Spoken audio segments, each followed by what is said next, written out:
नमस्कार साथियों। प्रतिशतता परसेंटेज के दूसरे दिन में आपका स्वागत है। ये आपको कल शुरू किया था परसेंटेज, तो उसमें मैंने वही सवाल रखे थे जो आपने आज तक पढ़े हैं।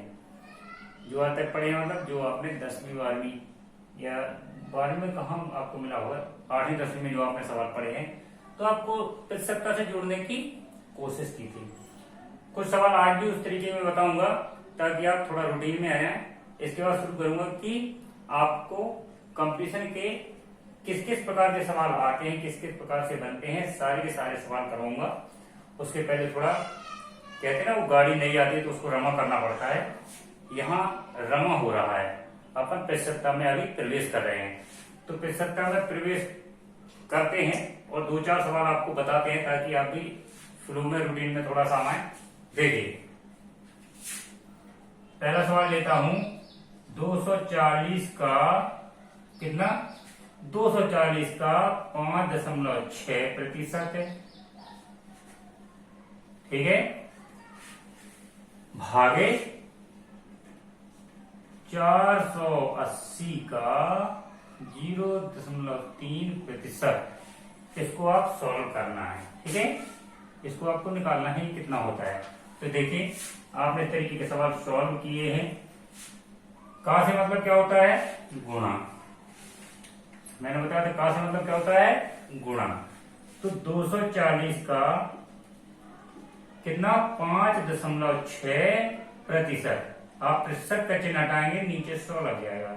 5.6 बटे में 100 और भागे 480 का 0.3%।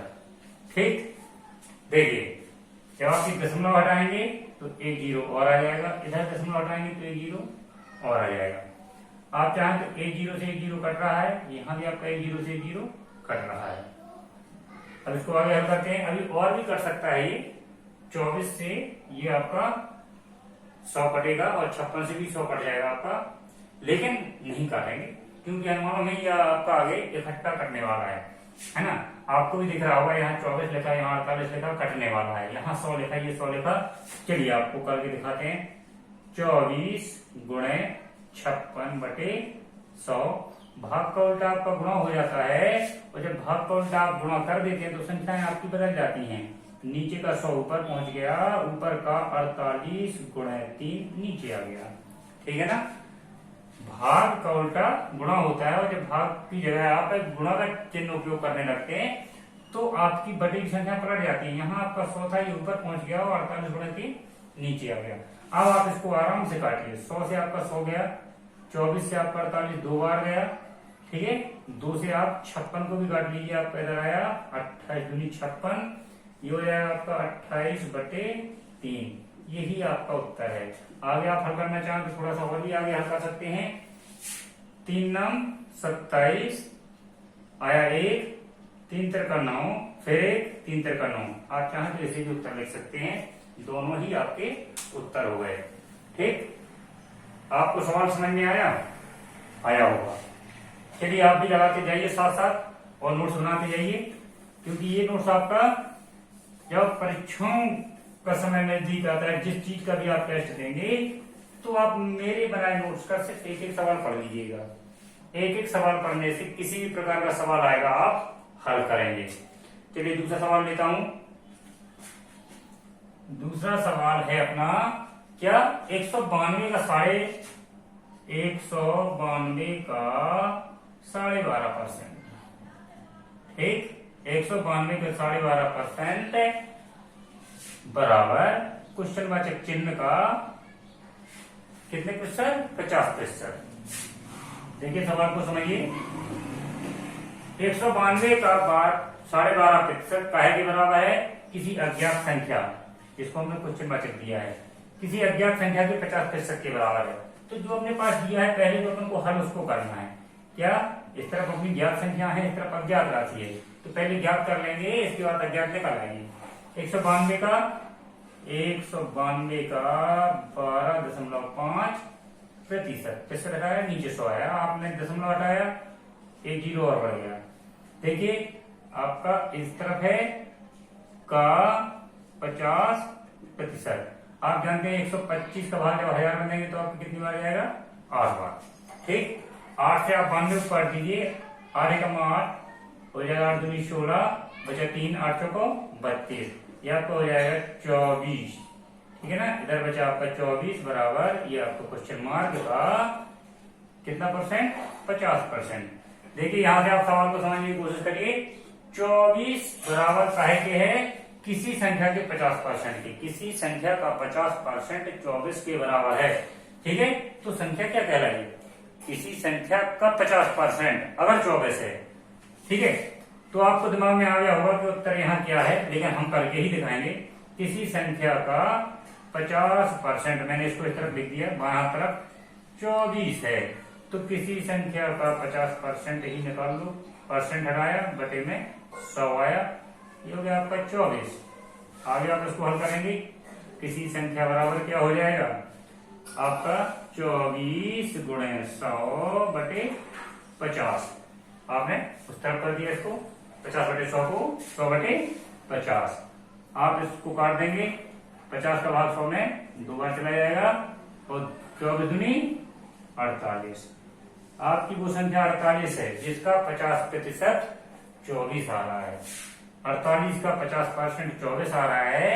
ठीक है ना, और वही आपका यहाँ पे 192 का 12.5% भी उतना ही आ रहा है 24। ठीक है ना, तो ऐसे सवालों में आप ध्यान रखेंगे, जिस तरफ आपको ज्ञात संख्या दी गई उनको आप हल कर लीजिए, और जो आपको दूसरी साइड में, लेफ्ट हैंड साइड में या राइट हैंड साइड में, जहां भी आपसे कोई प्रश्नवाचक चिन्ह टाइप से आता है उसको आप बाद में हल करिए। तो जो अपने पास दिया गया है उसको आप पहले हल कर लेंगे तो आपका उत्तर तुरंत ही आ जाएगा। चलिए आपको और भी कुछ सवाल बताते हैं। 30 का 35%, क्या 30 का 35% है? 30 का 35% बराबर अज्ञात संख्या या प्रश्नवाचक का 25% धन 1। इस 30 का 35% प्रश्नवाचक संख्या के 25% प्लस 1 के बराबर है, तो आपको इसको सॉल्व करना है। चलिए सॉल्व करते हैं, सेम वही तरीका है। 30 का 35%, 35 बटे 100, 35 बटे 100 बराबर आपकी ये संख्या, इसको हल करिए, 0 से 0 गया, इधर आपका क्या है 35 लिखा हुआ है, 35 गुणे 3 किया आपने, आया आपका कितना 105, या इसको और काट लीजिए, 5 दूनी 10, 5 सटे 35, आपका 7 हो जाएगा 21 बटे 2। अब आप इस तरफ को हल करेंगे तो इस तरफ आपका प्लस में 1 दिया गया है, वो आपका इस तरफ आके माइनस हो जाएगा। यहाँ आपका बचा क्वेश्चन वाचक का 25%। ठीक, जैसे आप हल करेंगे 21 बटे 2 में से 1 जाएगा, आपका बचेगा कितना 2 एकम 2 बटे में जाएगा 2, ये आपको बचेगा कितना 19। ठीक, क्वेश्चन वाचक का 25%। अब आप यहां समझ गए होंगे कि किसी संख्या का 25% 19 बटे 2 है, तो वो संख्या ज्ञात करना है। ज्ञात कर लेंगे, आपका ये पहले वाला सवाल बन गया है, जो भी सवाल मैंने इसके पहले बताया था सेम वही सवाल बन गया है। किसी संख्या का 25%, 25 बटे 100 के बराबर है 19 बटे 2 के बराबर है, तो वो संख्या ज्ञात करनी है। तो वो संख्या आपकी निकल रही है, वो संख्या बराबर है आपकी 19 बटे 2, 100 आपका ऊपर हो जाएगा और 25 आपका नीचे आ जाएगा। 25 चौको 100, 2 दूनी 4, 19 दूनी 38, आपका आंसर आ गया। प्रश्नवाचक चिन्ह की जगह क्या भरेंगे 38। ठीक, देखिए दोस्तों, सवाल लगाते रहिए, लगाते रहिए, लगाते रहिए। मेहनत का कोई ट्रिक नहीं, मेहनत का कोई विकल्प नहीं, मेहनत करनी पड़ेगी। मेहनत जब करेंगे तो खुद ही ट्रिकें बन जाएंगी, है ना, और सफलता कहीं नहीं जाने वाली, सफलता आपको ही मिलेगी।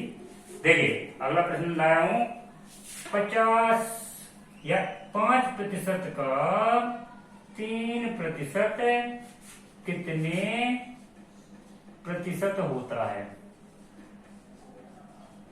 क्या 5% का 3% कितने प्रतिशत होता है? तो दोस्तों आपको बता दूं, कल मैंने आपको बताया था जहां किसी संख्या के बाद का आता है वो बटे में चली जाती है ना। 5% का 3% कितने प्रतिशत होता है? तो आप देखिए सीधा सॉल्व करके दिखा दूंगा आपको। 3% का 5% का 3% कितने प्रतिशत होता है? कितने प्रतिशत होता है? तो 100 का गुणा करेंगे। आगे देखिए आप 3% को आप ले सकते हैं 3/100, 5% को आप लिखेंगे 5/100 गुणा 100। 100 से आपका 100 कट जाएगा, आपका है 3/5 प्रतिशत। 5 से आप काटेंगे, आपका 20 बार भाग जाएगा, 20×60%। ठीक है, यही आपका आंसर है। यानी 5% का 3% 60% होता है। कितने प्रतिशत होता है? कितने प्रतिशत होता है?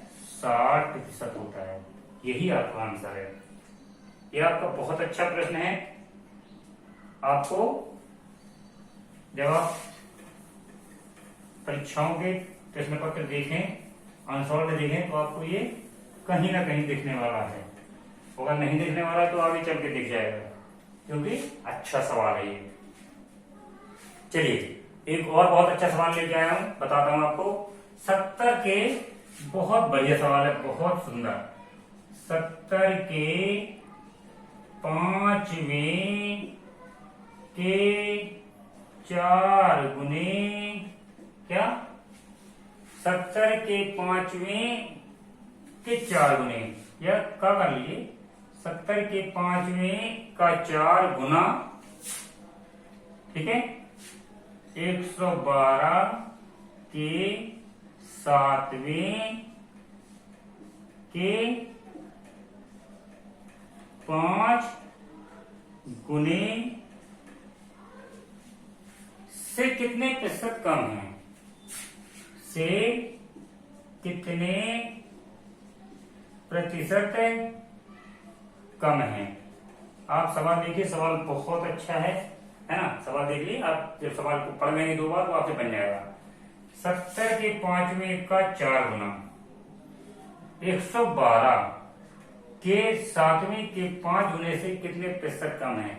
यानी ये वाली संख्या आपकी बड़ी होने वाली है और ये संख्या आपकी छोटी आने वाली है। ठीक है ना।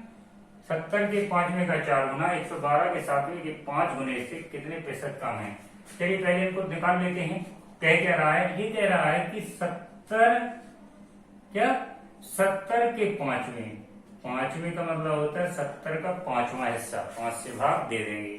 70 के 5वें, 70 का 5वां हिस्सा कैसे आएगा? 70 में 5 का भाग देंगे, उसका 4 गुना, 70 के 5वें का 4 गुना और 112 के 7वें का 5 गुना। इनको आप निकाल लीजिए, कितना का है? ये आपका आ जाएगा 14 पंचे 70, 14 चुको 56, 7 से काटेंगे 7 एकम 7, 7 छंग 42, 16 पंचे 80। ये आ गया आपका 56, ये आ गया आपका 80। 70 के 5वें का 4 गुना 56 है, 112 के 7वें का 5 गुना 80 है। तो 70 के 5वें का 4 गुना 112 के 7वें के 5 गुने से कितने प्रतिशत कम है? तो देखिए आप पहले इनके बीच का अंतर निकालिए। अंतर कितना है इन दोनों में? अंतर आपका 80 में से 56 गया है 24, ठीक है। 112 के 7वें के 5 गुने से, ठीक है। आप इस अंतर की तुलना किससे करने वाले हैं? 112 के 7वें के 5 गुने से। तो आपका हो जाएगा 24/80। इसका निकालना है आपको प्रतिशत, कितने प्रतिशत कम है? तो देखिए 0 से 0 आपका कट गया, 8 से काटेंगे 24 को, 8 3 24 और 3 का 10 में गुणा करेंगे तो हो जाएगा आपका 30। ठीक, 30%। क्या कितने प्रतिशत कम है? 30% कम है। आपका बहुत ही अच्छा सवाल है ये, और आप इसको लगाइए। चलिए अब आपको अगला सवाल बताता हूं। मैं सवाल आप लोगों के लिए छांट छांट के लाया हूं कि आपका ज्यादा एक जैसे सवाल ना हो, आपको ज्यादा बोझ ना लगे और आपके लगभग हर प्रकार के सवाल टच हो जाएं। ठीक है, तो देखिए अगला सवाल लेते हैं आपका, किसी संख्या के 55%, क्या किसी संख्या के 55% और उसी संख्या के 25%, क्या किसी संख्या के 55% और उसी संख्या के 25% में अंतर 11.10 का है। ठीक है, का है, तो आपको इसका 75% निकालना है। तो संख्या का 75% कितना होगा? चलिए, किसी संख्या के 55% और उसी संख्या के 25%, माना वो संख्या x है। ठीक है, माना वो संख्या x है, तो x का कितना 55%, x का ही 25%, दोनों का अंतर कितना है? दोनों का अंतर है आपका 11.10। ठीक है, तो इसे आप हल कर लीजिए। 55 - 25 हो गया आपका 30 x या बराबर 11.10। ध्यान रखिए ये आपका प्रतिशत दिया गया है। ठीक है ना, ये आपका क्या दिया गया? प्रतिशत। तो क्या हो जाएगा आपका 30% और गुणे x कर सकते हैं आप। ठीक है ना, ये आपका प्रतिशत दिया है, ये आपका प्रतिशत दिया है। तो क्या रहेगा आपका x गुणे 30/100 बराबर 11.10। 10 से आपका 10 कट गया, x बराबर आपका क्या आ गया? x बराबर निकालेंगे आप तो आपका 11.10 गुणे, इधर आ जाएगा आपका ऊपर 10, नीचे आ जाएगा आपका 3। जब आप दशमलव हटाएंगे तो 2 जीरो और बढ़ जाएंगे, 1 0 से 1 0 आपका कट गया, नीचे बचा आपका 30। ठीक है ना, तो ये 1 0 से 1 0 और कट गया। ठीक है, 111/3। ठीक, अब आप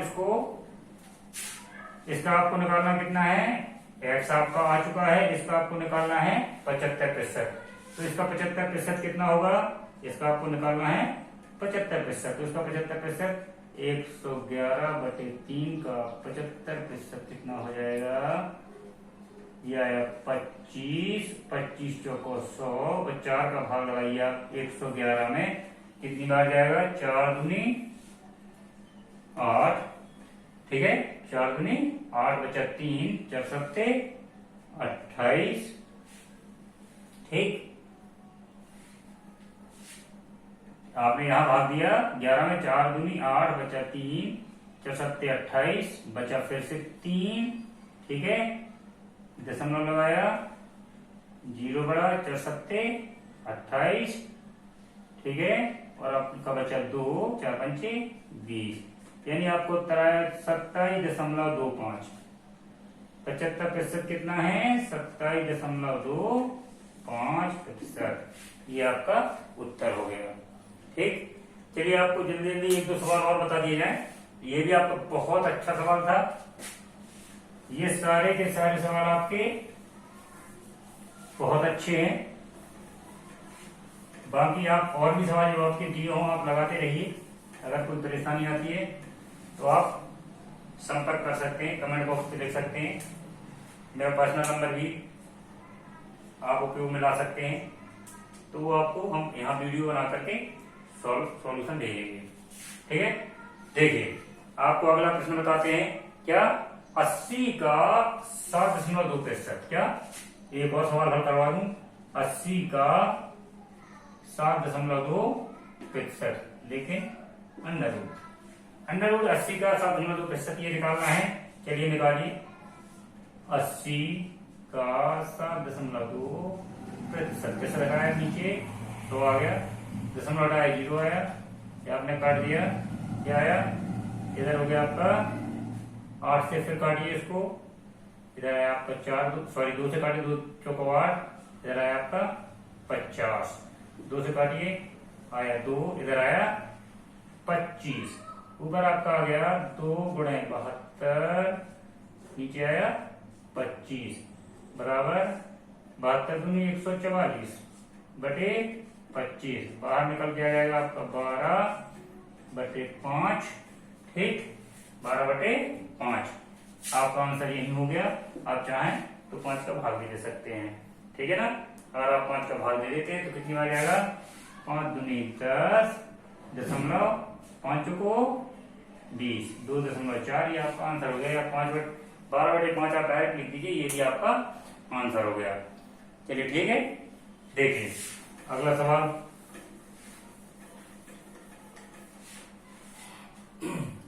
एक कर्मचारी का वेतन 40% कम कर दिया गया। अब आपको कुछ इबारती सवाल बताऊं।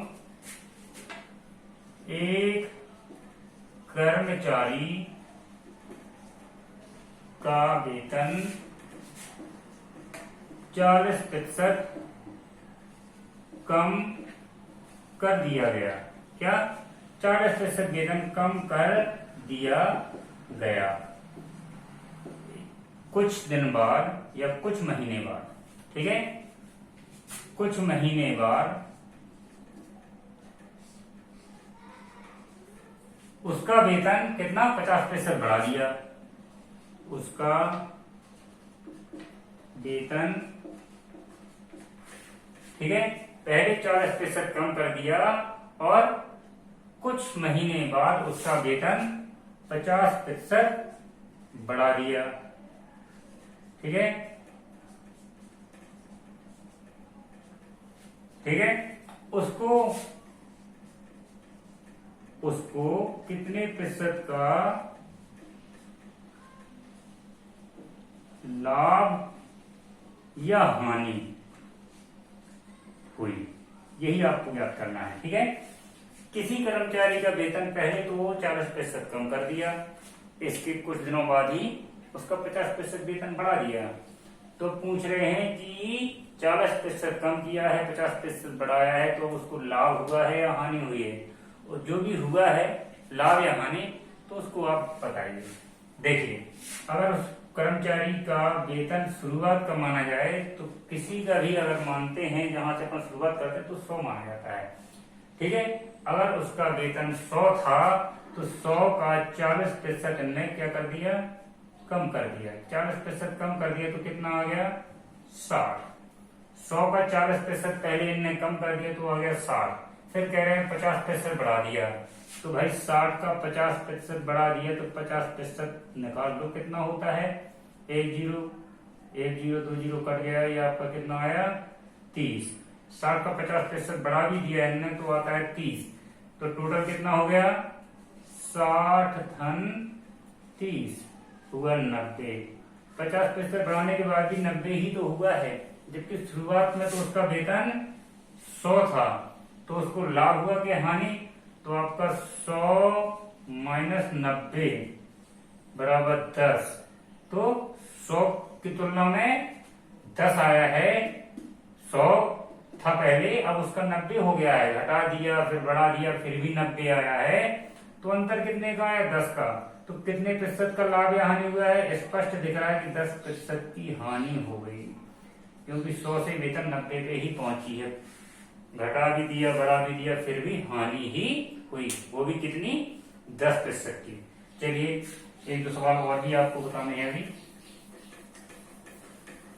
ये भी आपका अच्छा सवाल था।